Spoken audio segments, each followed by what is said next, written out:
It's more than 40 years since one of Australia's worst naval disasters, the collision between HMAS Melbourne and an American warship, the USS Frank E. Evans. The training accident killed 74 American sailors. It also ruined the career of a promising Australian Navy captain. John Stevenson was court-martialled, even though it was accepted widely then that as captain of HMAS Melbourne, he'd done nothing wrong. Now the Australian government has admitted for the first time that he was treated unfairly. Hayden Cooper reports.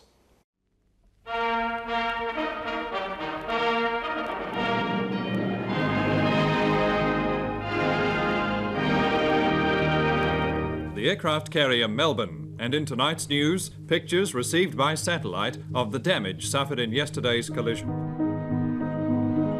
June the 3rd, 1969, a devastating collision rocks the dark waters of the South China Sea. The stricken USS Frank E. Evans is cut in two and 74 Americans perish.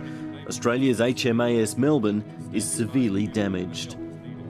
The Melbourne remained in the area to help with the search and rescue operation until all hope for the 72 missing Americans was abandoned. Its captain is the World War II and Korean War veteran, John Stevenson. And what's the future of Melbourne now, sir? She'll be repaired as quickly as possible and be back to sea and join the fleet. Sir, is Melbourne a jinxed ship? She's a very lucky ship. You saw everybody. 43 years later, the memory is vivid. At 91, John Stevenson still easily recalls the terrifying moment before the collision, when the crew of the American ship turned in the wrong direction. He panicked and put his wheel on the wrong way and spun back under our bows. And we cut him in half. And the bow part went down our port side and turned over and sank almost immediately, taking most of the people with it. Whose fault was it?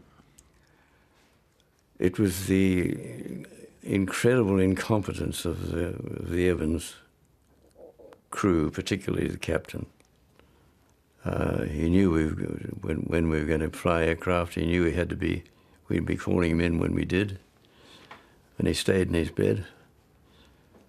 And the people that he had on the bridge were completely untrained. It was just the beginning of a saga that destroyed the Australian's career. John Stevenson was court-martialled, and although he was acquitted, he was demoted and then resigned.